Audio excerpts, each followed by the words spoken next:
So good morning everyone and welcome back to my channel. It's 10 AM in the morning. अनि पतायामा बसेको नि धेरै दिन भएछ.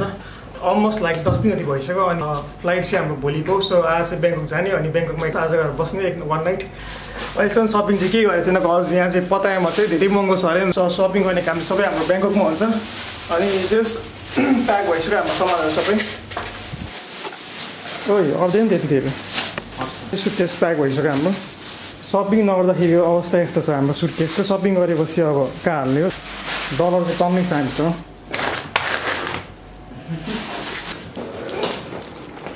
तेरी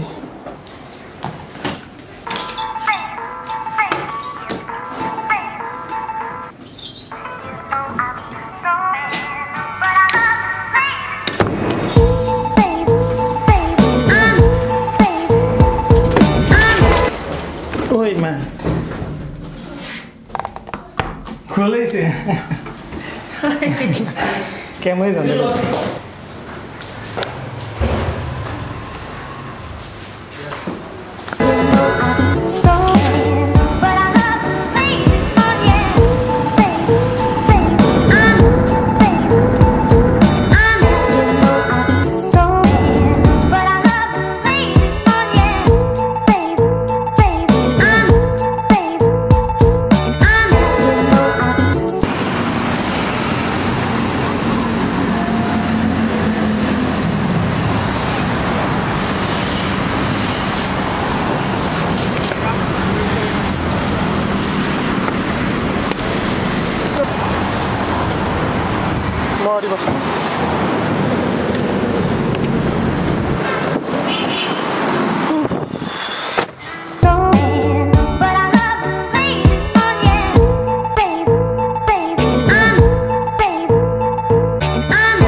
Alright guys, it's 3:30 PM अनि हामी चाहिँ अहिले ब्याङ्ककको चाइना टाउनमा छौँ एउटा गेस्ट हाउसमा.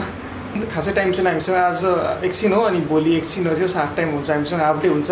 अनि त्यो टाइम चाहिँ जस्ट सपिङ मात्रै गर्ने हो, खासै टाइम पनि छैन. And we are almost out of budget.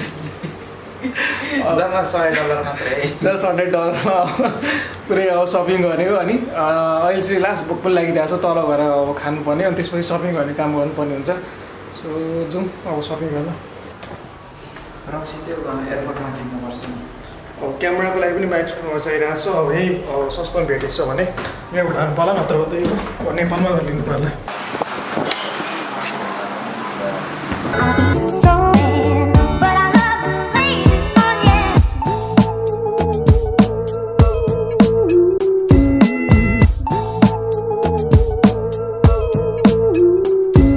Alright guys, it's 9 PM in the evening अनि हामी चाहिँ अहिले यो पत्ताया के भन्ने ठाउँमा छौँ.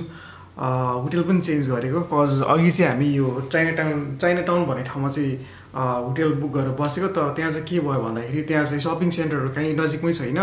यो सपिङ सेन्टर सब यही ठाउँ यो एरियामा चाहिँ छ होइन. फ्लाइट चाहिँ हाम्रो भोलि हो. लाइक अलमोस्ट 2 बजीतिर जस एयरपोर्टभित्र छिरिसक्नु पर्ने हुन्छ. त्यसले गर्दाखेरि नि अब वहाँबाट चाइना टाउनबाट चाहिँ अलमोस्ट यहाँको डिस्टेन्स चाहिँ लाइक 10 किलोमिटर जति होला सायद. त्यही गाडीमा ट्याक्सीमा एराउन्ड लाइक त्यही 20-25 मिनट जति टाइम लाग्छ. सो चाइना टाउनबाट चाहिँ लगेज यता आउनु पर्ने हुन्छ सपिङको लागि. प्लस फेरि यहाँबाट जाँदाखेरि टाइम मात्रै वेस्ट हुन्छ भनेर हामी चाहिँ चेकआउट गरियो यो ठाउँमा आएको. एन्ड कस्तो भनौँ न, जस यहाँ आएर it to cost almost around like कति 1 घन्टा जति लाग्यो. त्यहाँ होटल खोज्दा बल्ल भेट्यौँ. अनि जस हाम्रो यहाँ गोर्खाली दाईहरूले जस धेरै नै हेल्प गर्नुभयो. अनि यो थाइल्यान्डमा चाहिँ बर्माको नेपालीहरू चाहिँ अति नै छन् होइन. सो अब चाहिँ हामी एकछिन बाहिरतिर जान्छौँ होला घुम्नको लागि. अनि भोक पनि पुरै लागिरहेको छ, बाहिर गएर खाने हो. सो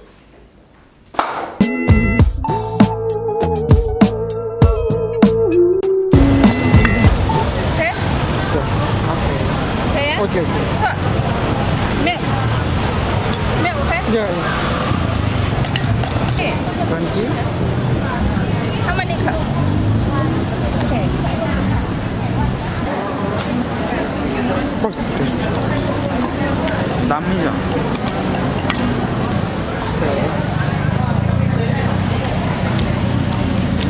Yes, bully छ त्यो यहाँ.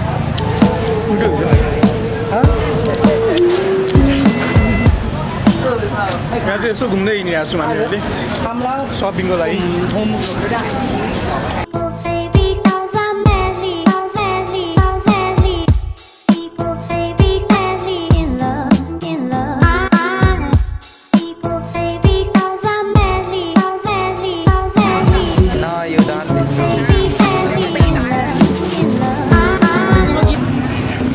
यतिको दियो त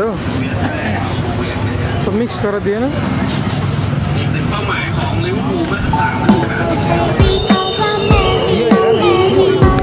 फ्रुट्स चाहिँ कति खानु यहाँ छानी छानी पाउँछ कि जस्तो भयो त्यस्तै फ्रुट्स पाउँछ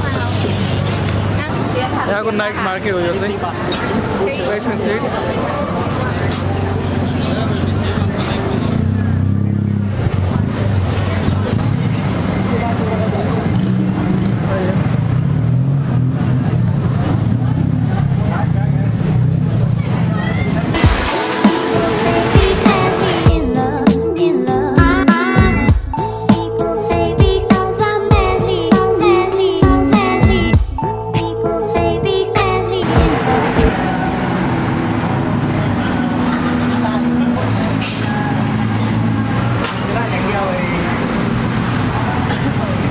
Back to our hotel, guys. It's 12 PM. Our shopping area, remaining shopping will be done tomorrow. So that's it for today, guys. Thank you for watching this video. If you guys like my video, give me a thumbs up, and also don't forget to share this video. And if you guys are new to my channel, then subscribe. And until then, guys,